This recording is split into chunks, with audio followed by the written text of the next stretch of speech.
The fire crackles, a lonely song in the quiet house.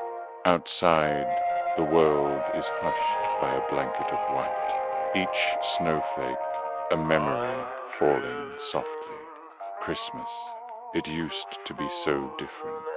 The house would be filled with noise, with laughter that echoed off these very walls.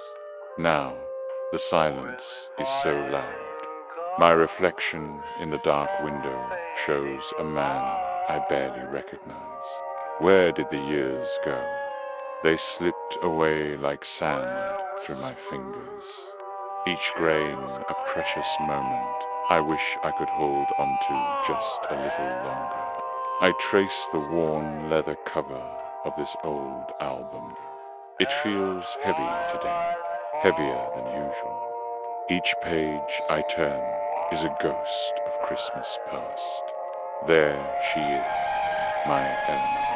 Her smile could light up the darkest winter night. She's hanging a star on the tree, her eyes sparkling more than any ornament.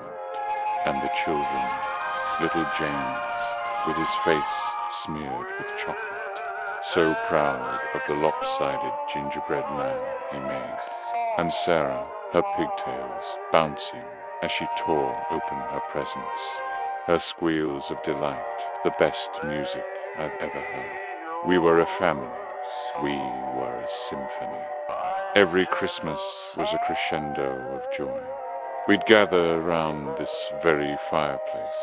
Eleanor would read "'Twas the Night Before Christmas," her voice warm and soothing. James would always fall asleep, his head in my lap, while Sarah listened, wide-eyed, dreaming of reindeer on the roof. The smell of pine and roasting turkey filled the air, a scent so deeply tied to happiness that even now, decades later, it catches in my throat. Here's a photo of us all in matching silly sweaters. Eleanor knitted them herself. I complained about how itchy mine was, but I'd give anything to feel that scratchy wool against my skin again. To hear her laugh and call me a grumpy old bear.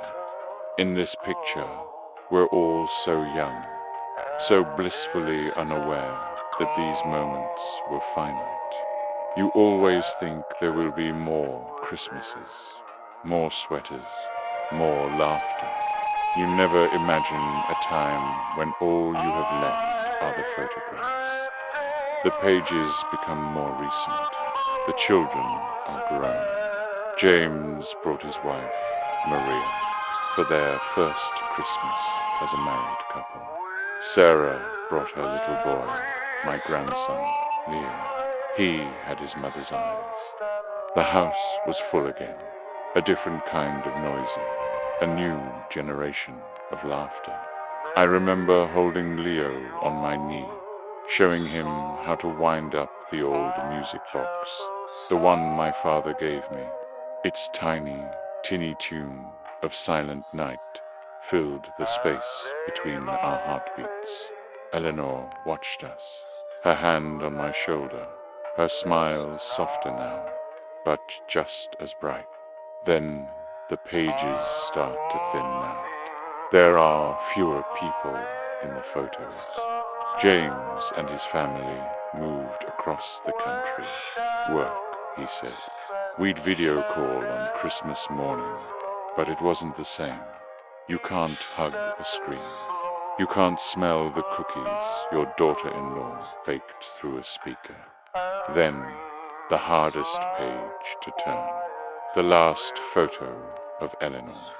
She's sitting in this very chair, a blanket over her lap, the tree lights twinkling in her tired eyes. She was frail, but her spirit was still so strong. She held my hand and told me, "You have to keep the light on, Arthur, for all of us." I closed the album. The finality of the sound echoes in the empty room. It's just me now. The kids call, of course. They send cards and thoughtful gifts, but life pulls them in 1,000 different directions. Flights get cancelled, work gets in the way, their own families need them. I understand, I truly do. But understanding doesn't make the quiet any less deafening. It doesn't make the house feel any less vast. The snow is falling thicker now, a curtain between me and the world. I watch a single flake land on the glass, a perfect, fleeting star, and then it's gone, just like everything else. A warmth streaks down my cheek, and I don't bother to wipe it away. It's a river of memories, of love and loss, all mingling in a single drop. It's strange, isn't it? How a heart can feel so full and so empty at the same time.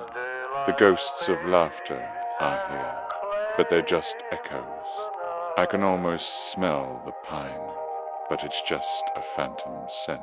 I promised her I'd keep the light on, but some days the darkness feels so heavy. But what's this? On the little table beside my chair, a small box wrapped in cheerful red paper with a silver bow. I don't remember putting it there. It wasn't there this morning. A small tag is tucked under the ribbon. To Arthur, from your neighbor, Mrs. Gable. Mrs. Gable, the kind woman from 2 doors down. We only ever exchange pleasantries when I get the mail. I didn't think she even really knew my name. I pick it up. It's light. The paper crinkles under my old, trembling fingers. It's not about what's inside. It's the fact that it's here. It's a little flicker of light in the dim room. Connection. A simple act of kindness from a world I thought had forgotten me. Maybe Eleanor was right. You just have to keep the light on. And sometimes, if you're lucky, someone else will see it and light a candle of their own for you. A small, sad smile finds its way to my lips. It's not the joyous grin from the old photographs. It's something different. It's quieter, but it's a start. Maybe this Christmas won't be so silent after all. Maybe there's still a little bit of music left to be played. If you ever feel alone, especially during the holidays, please know you're not invisible. Reach out to a friend, a family member, or a neighbor. Sometimes the smallest connection can make the biggest difference. If you need someone to talk to, there are helplines and resources available. You matter. Take care, and thank you for watching.